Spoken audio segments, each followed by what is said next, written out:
ਤੁਸੀਂ ਸੁਣ ਰਹੇ ਹੋ Chawla news network Toronto CNN Toronto. Jaul Sahib very good morning, ਸਤਿ ਸ਼੍ਰੀ ਅਕਾਲ। ਸਤਿ ਸ਼੍ਰੀ ਅਕਾਲ ਜੀ, ਅਰਸ਼ ਬਹੁਤ ਮਿਹਰਬਾਨੀ। ਸਾਰੇ ਸਰੋਤਿਆਂ ਦਰਸ਼ਕਾਂ ਨੂੰ ਜੀ ਆਇਆਂ ਨੂੰ ਜੀ। ਸੋ ਸਕੂਲ ਟਰਸਟੀ ਚੁਣਨ ਦਾ ਲੋਕਾਂ ਦੇ ਕੋਲ ਅਪਰਚੁਨਿਟੀ ਹੈ ਜੋ ਕਿ 24 ਅਕਤੂਬਰ ਨੂੰ ਹੈ ਜੀ। ਸੋ ਕੈਂਡੀਡੇਟ ਆਪਾਂ ਆਫੀਸ਼ੀਅਲੀ ਜੋ ਹੈ ਉਹ ਬਕਾਇਦਾ ਤੌਰ ਤੇ ਨੋਮੀਨੇਸ਼ਨ ਕੀਤੀ ਜਾ ਚੁੱਕੀ ਹੈ। ਸੋ ਉਸ ਲਿਹਾਜ਼ ਨਾਲ ਇਹ ਹੈ ਜੀ ਵੀ ਹੁਣ ਅੱਗੇ ਚੱਲ ਕੇ ਚੋਣ ਪ੍ਰਚਾਰ ਪਵੇਗਾ ਉਸ ਤਰੀਕੇ ਦੇ ਨਾਲ। ਇਸ ਵਾਰ ਨਾ ਦੀਵਾਲੀ ਵਾਲੇ ਦਿਨ ਜਿੱਥੇ ਵੋਟਿੰਗ ਹੈ, ਇਲੈਕਸ਼ਨ ਡੇ ਆ, ਅਰਸ਼ ਮਿਊਨਿਸਪਲ ਇਲੈਕਸ਼ਨ ਡੇ ਇਨ ਓਨਟਾਰੀਓ 24 ਜਾਨੀ 24 ਅਕਤੂਬਰ ਆ, ਉਹਦੇ ਨਾਲ ਹੀ ਵੀ ਜਾਨੀ ਐਡਵਾਂਸ ਪੋਲਿੰਗ ਲਈ ਜਿਹੜੇ 5 ਦਿਨ ਹੁੰਦੇ ਸੀਗੇ ਉਹ ਹੁਣ ਵਧਾ ਕੇ ਇਸ ਵਾਰ 7 ਦਿਨ ਆ। ਅੱਛਾ, ਵਾਓ। ਯੈਸ, ਕਿਉਂਕਿ ਉਹ ਹੁਣ ਕੁੱਲ ਜਾਣੀ ਜਿੱਦਾਂ ਪ੍ਰੋਵਿੰਸ਼ੀਅਲ ਇਲੈਕਸ਼ਨ ਲੰਘ ਕੇ ਗਈ ਆ 2 ਤਰੀਕ ਨੂੰ, ਉਹਦੇ ਵਿੱਚ ਐਡਵਾਂਸ ਪੋਲਿੰਗ ਦੇ 10 ਦਿਨ ਸੀ। 11ਵਾਂ ਇਲੈਕਸ਼ਨ ਡੇ ਸੀਗਾ, ਇਹਦੇ ਵਿੱਚ ਜਾਣੀ 7 ਐਡਵਾਂਸ ਪੋਲ ਦੇ ਦਿਨ ਹੋਣਗੇ ਤੇ 8ਵਾਂ ਜਿਹੜਾ ਫਿਰ ਇਲੈਕਸ਼ਨ ਡੇ ਹੋਊਗਾ। ਰਾਈਟ। ਸੋ ਉਸ ਦਿਨ ਫਿਰ ਆਸ ਕਰਦੇ ਹਾਂ ਕਿ ਦੇਖੋ ਬਹੁਤ ਵਧੀਆ ਨਿੱਕੀਆਂ ਸ਼ਿਕਾਇਤਾਂ ਜਿਹੜੀਆਂ ਨਾ 4 ਸਾਲ ਲਗਾਤਾਰ ਭੈਣ ਭਰਾ ਕਰਦੇ ਰਹਿੰਦੇ ਹਨਾ। ਬਿਲਕੁਲ। ਘਰਾਂ ਦਾ ਆਲ ਦੁਆਲ ਚਾਹ ਨਹੀਂ ਹੋਇਆ ਜੀ, ਦਰਖਤਾਂ ਨੂੰ ਇਹ ਨਹੀਂ ਕੀਤਾ ਗਿਆ ਜੀ, ਆਹ ਘਾਹ ਨਹੀਂ ਕੱਟਿਆ ਗਿਆ ਜੀ ਪਾਰਕ ਵਿੱਚੋਂ, ਜਾਂ ਯੂ ਨੇਮ ਇਟ ਵੀ ਕਿਹੜੀ ਉਹਨਾਂ ਦੀ ਕੰਪਲੇਂਟ ਜਿਹੜੀ ਆ ਉਹ ਨਹੀਂ ਹੁੰਦੀ ਹੈ। ਜਰਾ ਜਾਣੀ ਕਿ ਉਹ ਪ੍ਰੋਪਰਟੀ ਟੈਕਸ ਦੇ ਵਿੱਚ ਡਿਲੇ ਹੋ ਜਾਵੇ ਪੇਮੈਂਟ ਕਰਨ ਦੇ ਲਈ ਤੇ ਉਹ ਸਿਟੀ ਹਾਲ ਵਾਸਤੇ ਬਹੁਤ ਵੱਡਾ ਇਸ਼ੂ ਬਣ ਜਾਂਦਾ। ਕਾਨੂੰਨੀ ਕਾਰਵਾਈਆਂ ਤੁਰੰਤ ਆਰੰਭ ਹੋ ਜਾਂਦੀਆਂ ਹਨਾ। ਤੇ ਆਪ ਜਾਣੀ ਕਿ ਜੇ ਰੈਜ਼ੀਡੈਂਟ ਦੇ ਘਰ ਦੇ ਮੂਹਰੇ ਉਹਨਾਂ ਨੇ ਕੋਈ ਦਰਖਤ ਲਾਏ ਆ ਤੇ ਜੇ ਉਹਨਾਂ ਨੂੰ ਦਰਖਤਾਂ ਦੀ ਦੇਖਭਾਲ ਉਹਨਾਂ ਨੇ ਕਰਨੀ ਤੇ ਵੈਸੇ ਉਹਨਾਂ ਨੂੰ ਆਪਣੇ ਆਪ ਹੀ ਚਾਹੀਦੀ ਆ ਜੀ, ਪਰ ਆਪ ਤਾਂ ਕਈ ਵਾਰੀ ਜਾਣੀ ਉਹ 5-5 ਸਾਲ ਨਹੀਂ ਸ਼ੋ ਅਪ ਕਰਦੇ ਹਨਾ ਉਹਨਾਂ ਦੇ ਜਿਹੜੇ ਫੋਰੈਸਟਰੀ ਡਿਪਾਰਟਮੈਂਟ ਆ। ਰਾਈਟ। ਤੇ ਜੇ ਕੋਈ ਰੈਜ਼ੀਡੈਂਟ ਜਾਨੀ ਕਿ 311 ਤੇ ਕਾਲ ਕਰਕੇ ਉਹਨਾਂ ਨੂੰ ਕਹਿਣ ਵੀ ਤੇ ਉਹਨਾਂ ਦਾ 1 ਸਾਲ ਦਾ ਰਿਸਪੌਂਸ ਟਾਈਮ ਆ ਜੀ। 1 ਸਾਲ ਦਾ ਪਹਿਲਾਂ ਇੰਸਪੈਕਸ਼ਨ ਕਰਾਂਗੇ ਜੀ, ਉਸ ਤੋਂ ਬਾਅਦ ਫਿਰ ਦੇਖਾਂਗੇ ਜੀ, ਤੇ ਉਹ ਕਰਦਿਆਂ ਕਰਾਉਂਦੇ ਜਾਣੀ ਫਿਰ ਵਿਦਨ ਜਾਨੀ 12 ਮੰਥਸ ਉਹਨਾਂ ਨੇ ਉਹ ਜਿਹੜੀ ਕੰਪਲੇਂਟ ਕਹਿ ਲਓ ਵੀ ਕੀਤੀ ਹੋਵੇ ਤੇ ਉਹਨੂੰ ਹੱਲ ਕਰਨਾ ਹੁੰਦਾ। ਸੋ ਉਸ ਲਿਹਾਜ਼ ਨਾਲ ਲੱਗਦਾ ਵੀ ਉਧਰ ਵੀ ਥੋੜਾ ਜਿਹਾ ਇਹ ਸਿਟੀ ਕੌਂਸਲਰ ਜਿਹੜੇ ਹੋਣਗੇ ਉਹਨਾਂ ਨੂੰ ਧਿਆਨ ਦੇਣ ਦੀ ਲੋੜ ਹੈ ਵੀ ਫੋਰੈਸਟਰੀ ਡਿਪਾਰਟਮੈਂਟ ਐਕਚੁਅਲੀ ਇਹਨਾਂ ਦੀ ਫੰਕਸ਼ਨਿੰਗ ਕਿਸ ਤਰੀਕੇ ਦੇ ਨਾਲ ਚੱਲ ਰਹੀ ਆ ਤੇ ਸਿਟੀ ਦੇ ਵਿੱਚ ਜਿਹੜੀ ਇਹਨਾਂ ਦੀ ਆਪਣੀ ਹੀ ਪ੍ਰੋਪਰਟੀ ਆ ਵੀ ਉਹਦੀ ਦੇਖਭਾਲ ਕਰਨ ਦੇ ਲਈ ਲੋਕਾਂ ਨੂੰ, ਰੈਜ਼ੀਡੈਂਟਸ ਨੂੰ ਕੰਪਲੇਂਟਸ ਕਿਉਂ ਕਰਨੀਆਂ ਪੈਂਦੀਆਂ ਵੀ ਪ੍ਰੋਐਕਟਿਵਲੀ ਉਹ ਆਪੇ ਕਿਉਂ ਨਹੀਂ ਇਹਨਾਂ ਦਾ ਕੋਈ ਮੈਨੇਜਿੰਗ ਪਲਾਨ ਆ ਜਿਹੜਾ ਆਪਰੇਸ਼ਨ ਚਲਾ ਸਕਦੇ ਇੱਦਾਂ ਵੀ ਅਸੀਂ GPS ਮਹੀਨੇ ਇਸ ਏਰੀਏ 'ਚ ਅਗਲੇ ਮਹੀਨੇ ਉਹ ਫਲਾਨੀਆਂ ਸਟਰੀਟਸ ਤੇ ਸਾਰੇ ਜਿਹੜੇ ਆ ਦਰਖਤ ਆ ਘਾਹ ਆ ਜਾ ਕੇ ਉਹਨਾਂ ਦਾ ਅਸੀਂ ਟੇਕ ਕੇਅਰ ਕਰਨੀ ਆ ਜੀ। ਇੱਦਾਂ ਕਿਉਂ ਨਹੀਂ ਇਫੈਕਟਿਵਲੀ ਹੋ ਰਿਹਾ? ਥੋੜਾ ਜਿਹਾ ਲੱਗਦਾ ਵੀ ਉੱਧਰ ਧਿਆਨ ਦੇਣ ਦੀ ਲੋੜ ਹੈ। ਸੋ ਇਸੇ ਤਰੀਕੇ ਦੇ ਨਾਲ ਆ ਪਾਣੀ ਦਾ ਬਿੱਲ ਦੇਖੋ ਕਿੱਥੋਂ ਕਿੱਥੇ ਚਲਾ ਗਿਆ ਲੋਕਾਂ ਦਾ ਹਨਾ। ਸੋ ਰੀਜਨਲ ਕੌਂਸਲ ਦੇ ਨਾਲ ਲੋਕਾਂ ਦੀਆਂ ਕੁਝ ਸ਼ਿਕਾਇਤਾਂ ਹੋ ਸਕਦੀਆਂ। ਸੋ ਰੀਜਨਲ ਕੌਂਸਲ ਦੀ ਇਲੈਕਸ਼ਨ ਹੋਏਗੀ, ਸਿਟੀ ਕੌਂਸਲ ਦੀ ਇਲੈਕਸ਼ਨ ਹੋਏਗੀ, ਮੇਅਰ ਦੀ ਚੋਣ ਕੀਤੀ ਜਾ ਸਕੇਗੀ, ਉਹਦੇ ਨਾਲ ਹੀ ਫਿਰ ਇਹ ਸਕੂਲ ਬੋਰਡ ਟਰਸਟੀਆਂ ਦੀ ਵੀ ਜਿਹੜੀ ਇਲੈਕਸ਼ਨ ਆ ਉਹ ਕੀਤੀ ਜਾ ਸਕੇਗੀ। ਸੋ ਮਿਊਨਿਸਪਲ ਇਲੈਕਸ਼ਨ ਦੀਆਂ ਸਰਗਰਮੀਆਂ ਅਗਲੇ ਜਿਹੜਾ ਜੀ 3 ਮਹੀਨੇ ਕਾਫੀ ਭਖਣਗੀਆਂ ਜੀ। ਉਹਦੇ ਵਿੱਚ ਜੋ ਵੀ ਭੈਣ ਭਰਾਵਾਂ ਦੇ ਕੋਈ ਸਵਾਲ ਜਵਾਬ ਹੋਣਗੇ, ਉਹਨਾਂ ਦਾ ਆਪਣਾ ਕੋਈ ਕੰਸਰਨ ਹੋਏਗਾ, ਆਪਾਂ ਸਦਾ ਸੁਣਦੇ ਹੀ ਆ ਰਹੇ ਹਾਂ ਜੀ ਹੈ ਨਾ, ਤੇ ਅੱਗੇ ਵੀ ਸੁਣਦੇ ਰਵਾਂਗੇ ਜ਼ਰੂਰ। ਉਹਦੇ ਤੇ ਆਪਾਂ ਬਿਨਾਂ ਕਿਹਾ ਵੀ ਚਲੋ ਕਈ ਗੱਲਾਂ ਕਰਦੇ ਰਹੇ ਨੇ ਆਪਣੇ ਜਿੱਥੋਂ ਭੈਣ ਭਰਾਵਾਂ ਨੂੰ ਉਦੋਂ ਹੀ ਪਤਾ ਲੱਗਦਾ ਜਦੋਂ ਮਸਲੇ ਹੱਲ ਹੋ ਜਾਣ। ਉਹ ਸਾਡੇ ਕੰਮ ਕਰਨ ਦੇ ਤਰੀਕੇ ਹੈਗੇ ਆ ਜੀ। ਸੋ ਲੇਕਿਨ ਕਿ ਜਿਸ ਤਰ੍ਹਾਂ ਵੀ ਭੈਣ ਭਰਾ ਕੋਲ ਸਹਿਯੋਗ ਦੇਣਗੇ ਅਸੀਂ ਸਿਰ ਮੱਥੇ ਤੇ ਲਵਾਂਗੇ ਜੀ। ਗੱਲਬਾਤ ਕਰੀਏ ਕੈਨੇਡਾ ਪਾਸਪੋਰਟ ਦੀ, ਕਾਫੀ ਦੇਰ ਲੱਗ ਰਹੀ ਹੈ ਜੀ ਕੈਨੇਡਾ ਪਾਸਪੋਰਟ ਦੀ ਇਸ਼ੂ ਨੂੰ ਹੁਣ। ਯੈਸ, ਇਹਦੀ ਨਾ ਹੁਣ ਚਰਚਾ ਜੀ ਵੀ ਦੇਸ਼ ਭਰ ਦੇ ਵਿੱਚ ਹੀ ਆ ਔਰ ਕੁੱਲ ਮਿਲਾ ਕੇ ਜਾਣੀ ਆਪਾਂ ਕਈ ਵਾਰੀ ਇਹਦੀ ਗੱਲ ਪਹਿਲਾਂ ਵੀ ਕਰ ਚੁੱਕੇ ਹਾਂ ਤੇ ਮੇਨ ਸਟ੍ਰੀਮ ਮੀਡੀਆ ਦੇ ਵਿੱਚ ਵੀ ਐਵਰੀ ਵੀਕ ਇਹਦੀ ਚਰਚਾ ਛਿੜਦੀ ਜ਼ਰੂਰ ਆ, ਕਿਉਂਕਿ ਲੋਕ ਜਿਹੜੇ ਜੀ ਵੀ ਇਹ ਇੰਤਜ਼ਾਰ ਕਰ ਜਾਣੀ ਅੱਕ ਜਾਂਦੇ ਆ। ਦਫ਼ਤਰਾਂ ਦੇ ਬਾਹਰ ਲਾਈਨਾਂ ਲੰਬੀਆਂ ਲੱਗਦੀਆਂ। ਸਰਵਿਸ ਕੈਨੇਡਾ ਦੇ ਕੋਲ ਵੀ ਭਾਵੇਂ ਪਾਸਪੋਰਟ ਅਪਲਾਈ ਕੀਤਾ ਜਾ ਸਕਦਾ, ਪਰ ਲੋਕਾਂ ਨੂੰ ਤਸੱਲੀ ਜੀ ਉਦੋਂ ਹੁੰਦੀ ਹੈ ਜਦੋਂ ਆਪ ਜਾ ਕੇ ਨਾ ਸਰਵਿਸ ਕੈਨੇਡਾ ਦੀ ਬਜਾਏ ਜਾਣੀ ਪਾਸਪੋਰਟ ਆਫਿਸ ਦੇ ਵਿੱਚ ਐਪਲੀਕੇਸ਼ਨ ਜਿਹੜੀ ਉਹ ਫੜਾ ਕੇ ਆ ਜਾਣ। ਉਸ ਤੋਂ ਬਾਅਦ ਫਿਰ ਇਹ ਹੈ ਜੀ ਵੀ ਉਹਨਾਂ ਨੇ ਭਾਵੇਂ ਇਹ ਕਿਹਾ ਹੋਇਆ ਵੀ ਸਾਡਾ ਜਿਹੜਾ ਪ੍ਰੋਸੈਸਿੰਗ ਟਾਈਮ ਆ ਐਪਲੀਕੇਸ਼ਨ ਦਾ ਉਹ 10 ਤੋਂ ਲੈ ਕੇ 20 ਬਿਜ਼ਨਸ ਡੇਜ਼ ਦਾ ਹੈਗਾ, ਕਹਿ ਲਓ ਵੀ 1 ਮਹੀਨੇ ਤੱਕ ਦਾ ਹੋ ਸਕਦਾ ਕੁੱਲ ਮਿਲਾ ਕੇ ਜੇ ਦੇਖਿਆ ਜਾਵੇ ਤਾਂ। ਪਰ ਬਹੁਤ ਸਾਰੇ ਲੋਕ ਇਹੋ ਜਿਹੇ ਯਾਰ ਸੀ ਜਿਨ੍ਹਾਂ ਨੂੰ 3-3 ਮਹੀਨੇ ਹੋ ਗਏ ਜੀ ਆਪਣੇ ਨਵੇਂ ਪਾਸਪੋਰਟ ਉਡੀਕਦਿਆਂ। ਸੋ ਇਸ ਕਰਕੇ ਇਹ ਹੈ ਜੀ ਵੀ ਹੁਣ ਤੱਕ ਇਹ ਇਨ ਪਰਸਨ ਕਾਫੀ ਕੁਝ ਜਿਹੜਾ ਜੀ ਵੀ ਔਨਲਾਈਨ ਇਮੀਗ੍ਰੇਸ਼ਨ ਦੇ ਸਿਲਸਿਲੇ ਦੇ ਵਿੱਚ ਕੀਤਾ ਜਾ ਚੁੱਕਾ ਤੇ ਸਿਟੀਜ਼ਨਸ਼ਿਪ ਜਿਹਨੂੰ ਗ੍ਰਾਂਟ ਕਰਨੀ ਆ ਉਹ ਵੀ ਕਾਫੀ ਕੁਝ ਜਿਹੜਾ ਵਰਚੁਅਲ ਚੱਲਦਾ ਜੀ। ਤੇ ਹੁਣ ਕੁਐਸਚਨ ਜਾਣੀ ਇੱਥੇ ਰੇਜ਼ ਹੋਇਆ ਵੀ ਇਹ ਪਾਸਪੋਰਟ ਦੇ ਰਿਨਿਊਅਲ ਦੀ ਜਿਹੜੀ ਐਪਲੀਕੇਸ਼ਨ ਆ ਇਹ ਡਾਕ ਰਾਹੀਂ ਭੇਜਣ ਦਾ ਪੁਰਾਣਾ ਤਰੀਕਾ ਜਾਂ ਫਿਰ ਇਨ ਪਰਸਨ ਜਾ ਕੇ ਅਪਲਾਈ ਕਰਨ ਦਾ ਤਰੀਕਾ, ਉਹਦੀ ਬਜਾਏ ਜਿਹੜਾ ਜੀ ਵੀ ਔਨਲਾਈਨ ਕਿਉਂ ਨਹੀਂ ਕੀਤਾ ਜਾ ਸਕਦਾ ਵੀ ਲੋਕ ਉੱਥੇ ਘੰਟਿਆਂ ਬੱਧੀ ਉਡੀਕਣ ਦੀ ਬਜਾਏ ਆਰਾਮ ਨਾਲ ਘਰੋਂ ਬਹਿ ਕੇ ਆਨਲਾਈਨ ਹੀ ਅਪਲਾਈ ਕਰ ਦੇਣ, ਬਾਕੀ ਸਭ ਕੁਝ ਆਨਲਾਈਨ ਅਪਲਾਈ ਹੋ ਸਕਦਾ ਤੇ ਪਾਸਪੋਰਟ ਕਿਉਂ ਨਹੀਂ ਹੋ ਸਕਦਾ। ਸੋ ਇਹਦੇ ਤੇ ਲੱਗ ਰਿਹਾ ਜੀ ਕਿ ਹੁਣ ਫੈਡਰਲ ਗਵਰਨਮੈਂਟ ਆ ਜਿਹੜੇ ਉਹ ਵਿਚਾਰ ਵੀ ਕਰ ਰਹੇ ਆ ਤੇ ਲੱਗ ਰਿਹਾ ਬੜੀ ਜਲਦੀ ਇਹ ਜਿਹੜੀ ਚੇਂਜ ਆ ਇਹ ਲੋਕ ਇੱਥੇ ਕੈਨੇਡਾ ਦੇ ਵਿੱਚ ਦੇਖਣਗੇ ਤੇ ਕੈਨੇਡੀਅਨ ਪਾਸਪੋਰਟ ਵੀ ਜਿਹੜਾ ਜੀ ਵੀ ਤੁਸੀਂ ਘਰੋਂ ਹੀ ਉਹ ਅਪਲਾਈ ਕਰ ਸਕੋਗੇ ਆਨਲਾਈਨ। ਤੇ ਬਾਕੀ ਫਿਰ ਜੇ ਉਹਨਾਂ ਨੂੰ ਡਾਕੂਮੈਂਟਸ ਕੋਈ ਹੋਰ ਉਹਨਾਂ ਨੇ ਵੈਰੀਫਿਕੇਸ਼ਨ ਪ੍ਰੋਸੈਸ ਦੇ ਵਿੱਚ ਦੇਖਣੇ ਹੋਣਗੇ ਤੇ ਉਹਦੇ ਲਈ ਚਲੋ ਅਲੱਗ ਪ੍ਰੋਸੈਸ ਜਿਹੜਾ ਹੋ ਸਕਦਾ ਜੀ। ਬਟ ਇਨ ਜਨਰਲ ਜਿਹੜਾ ਜੀ ਵੀ ਇਹ ਪਾਸਪੋਰਟ ਆਨਲਾਈਨ ਜਿਹੜਾ ਜੀ ਵੀ ਇਹ ਅਪਲਾਈ ਕਰਨਾ ਸੰਭਵ ਹੋ ਸਕਦਾ ਆਉਣ ਵਾਲੇ ਸਮੇਂ ਦੇ ਵਿੱਚ। ਅੱਜ ਦੇ ਸਮੇਂ ਜਿਸ ਤਰ੍ਹਾਂ ਦੀ ਸਿਚੁਏਸ਼ਨ ਬਣੀ ਹੋਈ ਆ ਜੀ ਵੀ ਲੋਕਾਂ ਨੂੰ ਲੰਬੀਆਂ ਇੰਤਜ਼ਾਰਾਂ ਜਿਹੜੀਆਂ ਜੀ ਵੀ ਆਪਣਾ ਪਾਸਪੋਰਟ ਰਿਨਿਊ ਕਰਾਉਣ ਦੇ ਲਈ, ਜਾਂ ਫਿਰ ਬਹੁਤ ਸਾਰੇ ਲੋਕਾਂ ਨੂੰ ਚਾਹ ਹੁੰਦਾ ਜੀ ਜਦੋਂ ਸਿਟੀਜ਼ਨਸ਼ਿਪ ਨਵੀਂ ਮਿਲਦੀ ਆ, ਬਿਲਕੁਲ ਜੀ ਹਾਂਜੀ, ਉਹਨਾਂ ਤੋਂ ਬਾਅਦ ਫਿਰ ਉਹਨਾਂ ਨੇ ਆਪਣਾ ਪਾਸਪੋਰਟ ਲੈਣਾ ਹੁੰਦਾ, ਪਰ ਪਾਸਪੋਰਟ ਲੈਣ ਲਈ ਫਿਰ ਲੰਬਾ ਸਮਾਂ ਲੱਗਦਾ, ਅਪਲਾਈ ਕਰਨ ਦਾ ਪ੍ਰੋਸੈਸ ਹੈ। ਉਸ ਤੋਂ ਬਾਅਦ ਫਿਰ ਪਾਸਪੋਰਟ ਬਣ ਕੇ ਆਉਣ ਦਾ ਜਿਹੜਾ ਜੀ ਵੀ ਵੱਖਰਾ ਡਿਲੇ ਕਈ ਵਾਰੀ ਹੋ ਜਾਂਦਾ। ਸੋ ਉਸ ਸਭ ਕੁਝ ਦੇ ਚੱਲਦਿਆਂ ਇਹ ਅੱਜ ਵੀ ਦੇਸ਼ ਭਰ ਦੇ ਵਿੱਚ ਵੱਡੀ ਤਾਦਾਦ ਦੇ ਵਿੱਚ ਲੋਕਾਂ ਨੂੰ ਇਸ ਵੇਲੇ ਇਸ ਮੁਸ਼ਕਲ ਦਾ ਸਾਹਮਣਾ ਹੈਗਾ। ਗਵਰਨਮੈਂਟ ਦੇ ਧਿਆਨ ਦੇ ਵਿੱਚ ਵੀ ਕਹਿ ਲਓ ਵੀ ਹੁਣ ਉਹ ਪਹਿਲਾਂ ਕਹਿੰਦਾ ਜਿੱਦਾਂ ਪੰਜਾਬੀ 'ਚ ਕਿਹਾ ਜਾਂਦਾ ਵੀ ਕੰਨਾਂ 'ਤੇ ਜੂੰ ਨਹੀਂ ਸਰਕਦੀ, ਸੁਸਰੀ ਵਾਂਗੂ ਸੌਂਗ ਨੇ ਵਗੈਰਾ, ਕਿਉਂਕਿ ਵੋਟਾਂ ਪਿਛਲੇ ਸਾਲ ਲੈ ਲਈਆਂ ਸੀਗੀਆਂ, ਉਸ ਤੋਂ ਬਾਅਦ ਜਾ ਕੇ ਉੱਥੇ ਗੱਠਜੋੜ ਕਰ ਲਿਆ ਤੇ ਹੁਣ ਜਿਹਨਾਂ ਨੇ ਵੋਟਾਂ ਪਾਈਆਂ ਉਹਨਾਂ ਦੀ ਸਾਰ ਲੈਣੀ ਭੁੱਲ ਗਏ, ਕਿਉਂਕਿ ਮੈਜੋਰਿਟੀ ਗਵਰਨਮੈਂਟ ਦੇ ਵਿੱਚ ਆਮ ਤੌਰ ਤੇ ਇੱਦਾਂ ਹੋ ਜਾਂਦਾ ਨਾ। ਜੇ ਹੁਣ ਮੈਜੋਰਿਟੀ ਗਵਰਨਮੈਂਟ ਬਣ ਜਾਏ ਤੇ ਉਹਨਾਂ ਨੂੰ 3-4 ਸਾਲ ਲੋਕਾਂ ਦੀ ਲੋੜ ਫਿਰ ਦੁਬਾਰਾ ਕਿੱਥੇ ਆ ਜੀ, ਹਨਾ, ਬਿਲਕੁਲ, ਤੇ ਆਰਾਮ ਨਾਲ ਉਹ ਆਪਣੇ ਤਰੀਕੇ ਨਾਲ ਚੱਲਣਗੇ। ਸੋ ਲੇਕਿਨ ਕਿ ਮਾਈਨੋਰਿਟੀ ਗਵਰਨਮੈਂਟ ਦੇ ਵਿੱਚ ਚਿੰਤਾ ਬਣੀ ਰਹਿੰਦੀ ਆ ਵੀ ਕਿਸੇ ਵੇਲੇ ਫਿਰ ਲੋਕਾਂ ਦੀ ਤਰ੍ਹਾਂ ਤੇ ਕਿਸੇ ਵੇਲੇ ਵੀ ਜਾਣਾ ਪੈ ਸਕਦਾ, ਸੜਕਾਂ ਤੇ ਆ ਸਕਦੇ ਆ ਤੇ ਥੋੜੀ ਬਹੁਤੀ ਲੋਕਾਂ ਦੀ ਸਾਰ ਲਈਏ। ਪਰ ਹੁਣ ਜਿੱਦਾਂ ਮਹਿੰਗਾਈ ਦੀ ਮਾਰ ਲੋਕਾਂ ਨੂੰ ਪੈ ਰਹੀ ਹੈ, ਸਰਕਾਰ ਵੱਲੋਂ ਕੋਈ ਸਾਰ ਜਿਹੜੀ ਆ ਉਹ ਨਹੀਂ ਲਈ ਜਾ ਰਹੀ ਕੁੱਲ ਮਿਲਾ ਕੇ ਹਾਲ ਦੀ ਘੜੀ। ਲੇਕਿਨ ਕਿ ਇਹ ਹੈ ਜੀ ਵੀ ਇਹ ਜਿਹੜਾ ਵੱਡਾ ਮਸਲਾ ਵੀ ਆ ਵੀ ਲੋਕ ਵਿਚਾਰੇ ਟਰੈਵਲ ਕਰਨਾ ਚਾਹੁੰਦੇ ਆ, ਅੱਗੋਂ ਸਮਰ ਸੀਜ਼ਨ ਆ ਰਿਹਾ ਵੇਕੇਸ਼ਨ ਦਾ, ਪਾਸਪੋਰਟ ਜਿਨ੍ਹਾਂ ਦੇ ਕੋਲ ਹੈ ਨਹੀਂ ਗਾ ਕੋਵਿਡ ਕਰਕੇ, ਜਾਣੀ 2 ਸਾਲ ਕੁਛ ਵੀ ਨਹੀਂ ਚੱਲਿਆ ਤੇ ਪਾਸਪੋਰਟ ਐਕਸਪਾਇਰ ਹੋਏ ਆ, ਜਿੰਨਾ ਚਿਰ ਰਿਨਿਊ ਉਹਨਾਂ ਨੂੰ ਹੋ ਕੇ ਨਹੀਂ ਮਿਲਦੇ ਉਹ ਟਰੈਵਲ ਨਹੀਂ ਕਰ ਸਕਣਗੇ।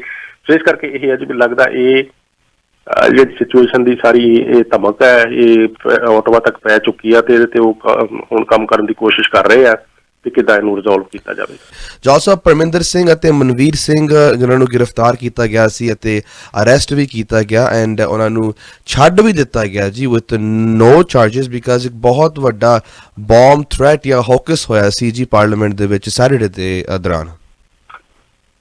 ਜਸ ਇਹ ਵੀਕਐਂਡ ਤੇ ਵੈਸੇ ਬੜੀ ਐਕਟਿਵਿਟੀ ਰਹੀ ਜੀ ਪਾਰਲੀਮੈਂਟ ਦੇ ਅੰਦਰ, ਪਾਰਲੀਮੈਂਟ ਦੇ ਬਾਹਰ ਵੀ, ਤੇ ਉਹ ਸਾਰਾ ਏਰੀਆ ਜਿਹੜਾ ਜੀ ਪੀ ਇਵੈਕਿਊਏਟ ਵੀ ਕਰਵਾਇਆ ਗਿਆ, ਲੋਕਾਂ ਨੂੰ ਉੱਥੋਂ ਕਹਿ ਲਓ ਵੀ ਕੱਢਿਆ ਗਿਆ, ਪੁਲਿਸ ਦੀ ਵੱਡੀ ਕਾਰਵਾਈ ਹੋਈ।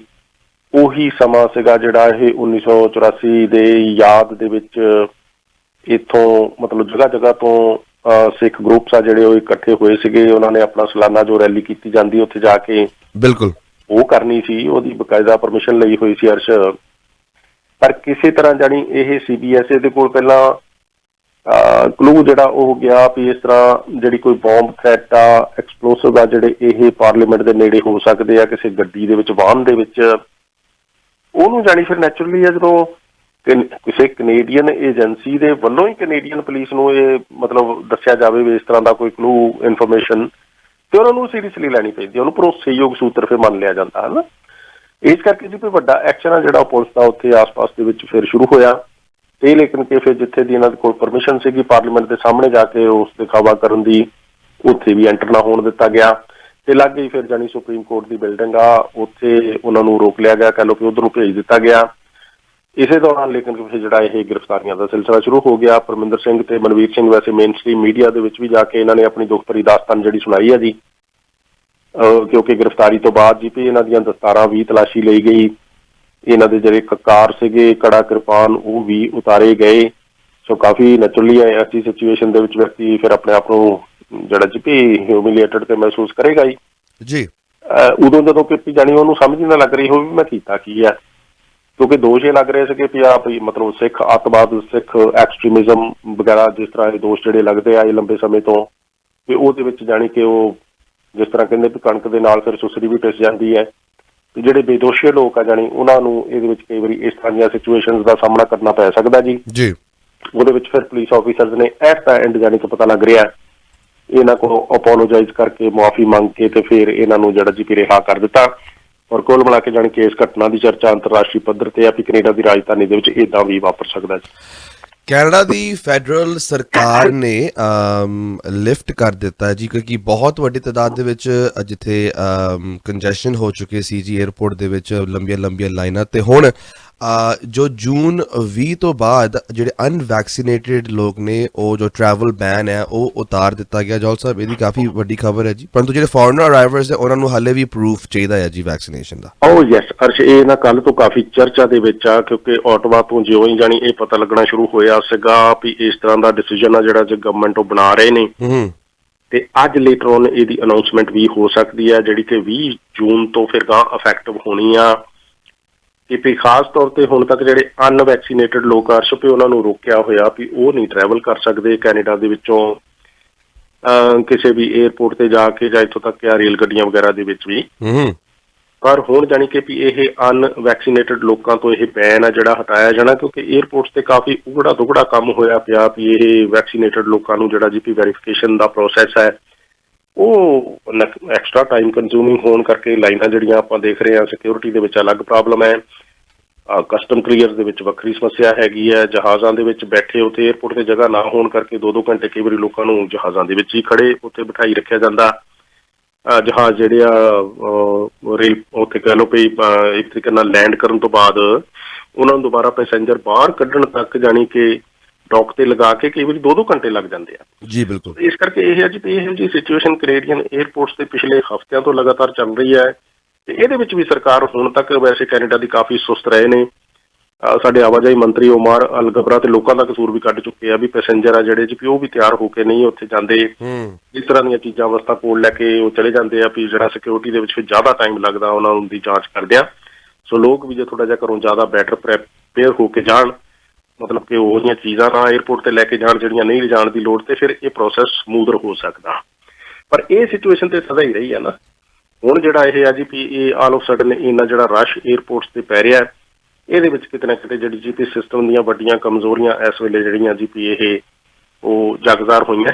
ਸੋ ਉਹਦੇ ਤੇ ਹੁਣ ਕੰਮ ਕਰਨ ਦੀ ਕੋਸ਼ਿਸ਼ ਦੇ ਵਿੱਚ ਹੀ ਇਹ ਆ ਕਿ ਜਿਹੜੇ ਅਨਵੈਕਸੀਨੇਟਿਡ ਲੋਕ ਆ ਉਹਨਾਂ ਨੂੰ ਇੱਕ ਵਾਰੀ ਅਲਾਓ ਕਰਕੇ ਦੇਖਿਆ ਜਾ ਰਿਹਾ ਟਰੈਵਲ ਕਰਨ ਦੇ ਲਈ ਜੀ। ਪਰ ਜੇ ਸਿਚੁਏਸ਼ਨ ਕਹਿੰਦੇ ਵੀ ਵਿਗੜੀ ਤੇ ਦੁਬਾਰਾ ਫਿਰ ਜਿਹੜੀ ਰਿਸਟ੍ਰਿਕਸ਼ਨ ਆ ਇਸੇ ਤਰੀਕੇ ਦੇ ਨਾਲ ਵਾਪਸ ਵੀ ਆ ਸਕਦੀ ਹੈ। ਪਰ ਇਹਦੇ ਵਿੱਚ ਸਹੂਲਤ ਅਰਸ਼ ਜਿਹੜੀ ਮਿਲਣੀ ਆ ਉਹ ਉਹਨਾਂ ਨੂੰ ਹੀ ਮਿਲਣੀ ਆ ਜਿਹੜੇ ਕਿ ਕੈਨੇਡਾ ਤੋਂ ਲੋਕ ਮਤਲਬ ਵਿਦਿਨ ਕੈਨੇਡਾ ਟਰੈਵਲ ਕਰਨਗੇ, ਜਾਂ ਫਿਰ ਉਹ ਲੋਕ ਜਾਣੀ ਕਿ ਇੰਟਰਨੈਸ਼ਨਲੀ ਵੀ ਟਰੈਵਲ ਕਰਨਾ ਚਾਹਣਗੇ।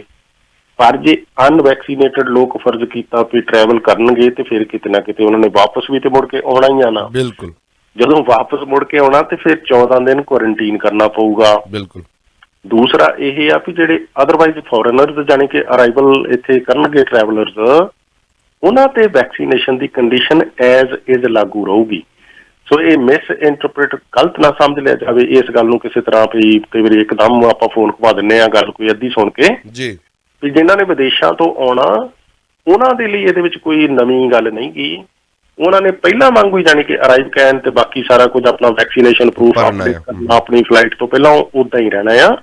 ਇਹ ਇੱਕ ਨਵੀਂ ਚੀਜ਼ ਜਿਹੜੀ 20 ਜੂਨ ਤੋਂ ਇਹ ਆਉਣ ਦੀ ਸੰਭਾਵਨਾ ਬਣ ਰਹੀ ਆ ਵੀ ਜਿਹੜੇ ਕੈਨੇਡਾ ਦੇ ਵਿੱਚ ਹੁਣ ਤੱਕ ਅਨਵੈਕਸੀਨੇਟਿਡ ਲੋਕ ਟਰੈਵਲ ਨਹੀਂ ਸੀ ਕਰ ਸਕਦੇ, ਉਹਨਾਂ ਨੂੰ ਇਹਦੀ ਖੁੱਲ੍ਹ ਦਿੱਤੀ ਜਾਊਗੀ। ਬਿਲਕੁਲ ਜੌਲ ਸਾਹਿਬ। ਸੋ 905 813 1320 ਲਾਸਟ ਖਬਰ ਫਿਰ ਆਪਾਂ ਵਾਈਂਡ ਅਪ ਕਰਦੇ ਹਾਂ ਜੀ। ਐਕਚੁਅਲੀ 2 ਹੋਰ ਖਬਰਾਂ ਨੇ, ਆਪਾਂ ਫਟਾਫਟ ਉਹਨਾਂ ਨੂੰ ਕੰਪਲੀਟ ਕਰ ਲਈਏ। ਇੱਕ ਤਾਂ ਜਿਹੜੇ ਮੋਟਰਸਾਈਕਲ ਤੇਜ਼ ਤਰਾਰ ਦੇ ਨਾਲ ਇਸ ਵੇਲੇ ਬਾਹਰ ਆ ਰਹੇ ਨੇ ਜੀ, ਐਂਡ ਅੰਨੇਵਾਹ ਜਿਹੜੇ ਮੋਟਰਸਾਈਕਲਸ ਲਿਸਟ ਵੀ ਨੇ ਉਹ ਵੀ ਕਾਫੀ ਫਾਸਟ ਵਿੱਚੋਂ ਜੇ ਸ਼ਾਰਟਕਟ ਲੈ ਕੇ ਪਤਾ ਹੀ ਲੱਗਦਾ ਕਿੱਥੋਂ ਆ ਜਾਂਦੇ ਆ, ਐਂਡ ਕਈ ਵਾਰੀ ਡਰਾਈਵਰਾਂ ਦਾ ਕਸੂਰ ਨਹੀਂ ਹੁੰਦਾ ਬਿਕਾਜ਼ ਉਹ ਇੰਨੀ ਤੇਜ਼ ਪਿੱਛੋਂ ਆਉਂਦੇ ਆ। 3 ਮੋਟਰਸਾਈਕਲਸ ਦੀ ਮੌਤ ਹੋ ਚੁੱਕੀ ਹੈ ਜੀ ਪਿਛਲੇ 2 ਦਿਨਾਂ ਦੇ ਵਿੱਚੋਂ GTA ਦੇ ਵਿੱਚ। ਇਹ ਵੀ ਕਾਫੀ ਵੱਡੀ ਖਬਰ ਹੈ ਜੌਲ ਸਾਹਿਬ। ਯੈਸ ਅਰਸ਼, ਉਹ ਕਹਿੰਦੇ ਹੁੰਦੇ ਨਾ ਵੀ ਸਪੀਡ ਪਹਿਲਾਂ ਕਹਿੰਦੇ ਹੁੰਦੇ ਜੀ ਥ੍ਰਿਲਸ, ਫਿਰ ਕਹਿੰਦੇ ਬਟ ਕਿਲਸ। ਬਿਲਕੁਲ ਜੀ, ਕਿਲਸ। ਅੱਛਾ, ਜੇ ਤੁਸੀਂ ਕਹਿੰਦੇ ਨਾ ਪਤਾ ਨਹੀਂ ਕਿੱਥੋਂ ਕਿੱਧਰ ਨੂੰ ਆ ਜਾਂਦੇ ਆ, ਪਰ ਜੇ ਕਿਤੇ ਨੁੱਕਰ ਖਹਿ ਜਾਵੇ ਤੇ ਫਿਰ ਜਾਂਦੇ ਵੀ ਪਤਾ ਨਹੀਂ ਕਿੱਧਰ ਨੂੰ। ਇਹ ਵੀ ਗੱਲ ਸਹੀ ਹੈ। ਅੱਛਾ, ਤੇ ਉਹ ਹੁਣ ਜਾਂਦੇ ਵੀ ਪਤਾ ਨਹੀਂ ਕਿੱਧਰ ਨੂੰ। ਏਦਾਂ ਆ ਵੀ ਫਿਰ ਧੌਣ ਪਰਨੇ ਜਾਣੀ ਗਿੱਚੀ ਟੁੱਟਦੀ ਤੇ ਮੌਕੇ ਤੇ ਮੌਤ ਆ। ਏਦਾਂ ਹੀ ਜਿਹੜੀ ਆ ਮਤਲਬ ਡੂਰਮ ਏਰੀਆ ਦੇ ਵਿੱਚ ਕੱਲ ਉੱਥੇ ਵੀਕਐਂਡ ਦੌਰਾਨ ਐਕਸੀਡੈਂਟ ਹੋਇਆ ਸੀਗਾ। ਉਹਦੇ ਵਿੱਚ ਹੁਣ ਉਹ ਜਿਹੜੀ ਬਾਈਕ ਆ ਉਹ ਕਾਰ ਦੇ ਵਿੱਚ ਜਦੋਂ ਟੱਕਰ ਹੋਈ, ਇੱਕ ਬਾਈਕ ਦਾ ਉਹ ਚਾਲਕ ਸੀ ਤੇ ਨਾਲ ਉਹਦੇ ਇੱਕ ਪਿੱਛੇ ਮਤਲਬ ਮੁੰਡਾ ਬੈਠਾ ਸੀ, ਉਹਨਾਂ ਦੀ ਮੌਕੇ ਤੇ ਮੌਤ ਹੋ ਗਈ। ਏਦਾਂ ਹੀ ਆ ਕੱਲ ਨਾਰਥ ਯਾਰਕ ਦੇ ਵਿੱਚ ਮਤਲਬ ਕਾਰ ਦੀ ਤੇ ਬਾਈਕ ਦੀ ਟੱਕਰ ਹੋਈ ਹੈ। ਉਹਦੇ ਵਿੱਚ ਮੋਟਰਸਾਈਕਲ ਚਾਲਕ ਮਤਲਬ ਪਾਣੀ ਵੀ ਨਹੀਂ ਮੰਗਿਆ। ਸੋ ਇਸ ਕਰਕੇ ਇੰਨੀ ਰਫ਼ਤਾਰ ਵੀ ਇਹ ਕਿੱਧਰੋਂ ਆਉਂਦੇ ਕਿੱਧਰ ਨੂੰ ਜਾਂਦੇ ਵੀਵਿੰਗ ਏਦਾਂ ਜਦੋਂ ਰੋਡ ਤੇ ਸੱਜੇ ਤੋਂ ਖੱਬੇ ਖੱਬੇ ਤੋਂ ਸੱਜੇ ਵੀ ਕਹ ਲਓ ਵੀ ਟਿੱਚ ਜਾਣਾ ਬਾਕੀ ਦੀਆਂ ਸਾਰੀਆਂ ਗੱਡੀਆਂ ਨੂੰ ਤੇ ਫਿਰ ਕਈ ਵਾਰੀ ਇਹ ਘਟਨਾਵਾਂ ਸਾਹਮਣੇ ਆ ਜਾਂਦੀਆਂ। ਇਸ ਕਰਕੇ ਆਪਾਂ ਕਹਿੰਦੇ ਹੁੰਦੇ ਵੀ ਇਹ ਕੈਨੇਡਾ ਦੇ ਵਿੱਚ ਮੋਟਰਸਾਈਕਲ ਬਾਈਕ ਵਗੈਰਾ ਸਾਡੀ ਨੀਡ ਨਹੀਂ ਹੈਗੀ, ਇੱਕ ਸ਼ੌਕ ਆ। ਅਸੀਂ ਸ਼ੌਕ ਪੂਰਾ ਕਰਨ ਨੂੰ ਇਹ ਚੀਜ਼ਾਂ ਰੱਖੀਆਂ। ਸ਼ੌਕ ਪੂਰਾ ਕਰਦਿਆਂ ਹਰ ਸਾਲ ਦੇਖੋ ਕਿੰਨੀਆਂ ਮੌਤਾਂ ਸੜਕਾਂ ਤੇ ਹੁੰਦੀਆਂ, ਪਰ ਇਹ ਹੁੰਦੀਆਂ ਪ੍ਰਮੁੱਖ ਤੌਰ ਤੇ ਤੇਜ਼ੀਆਂ ਤੇ ਤਰਾਰੀਆਂ ਕਰਕੇ ਹੈ ਜੀ। ਤੇਜ਼ੀਆਂ ਤੇ ਤਰਾਰੀਆਂ ਸੜਕਾਂ ਤੇ ਨਾ ਕੀਤੀਆਂ ਜਾਣ ਤੇ 85% ਤੱਕ ਜਿਹੜਾ ਇਹ ਮੌਤ ਦਾ ਤਾਂਡਵ ਹੈ, ਤਬਾਹੀਆਂ ਦਾ ਤਾਂਡਵ ਹੈ, ਸੜਕਾਂ ਤੋਂ ਰੁਕ ਸਕਦਾ। ਪਰ ਇਹਦੇ ਵਿੱਚ ਜਿਹੜਾ ਡਰਾਈਵਰਾਂ ਦੀ ਅਕਲ ਦਾ ਕਾਇਮ ਰਹਿਣਾ ਬਹੁਤ ਜ਼ਰੂਰੀ ਹੈ। ਜੋਲ ਸਾਹਿਬ ਟਾਈਮ ਦੇਣ ਵਾਸਤੇ ਬਹੁਤ ਬਹੁਤ ਧੰਨਵਾਦ। ਤੁਸੀਂ ਸੁਣ ਰਹੇ ਹੋ Chawla news network Toronto CNN Toronto.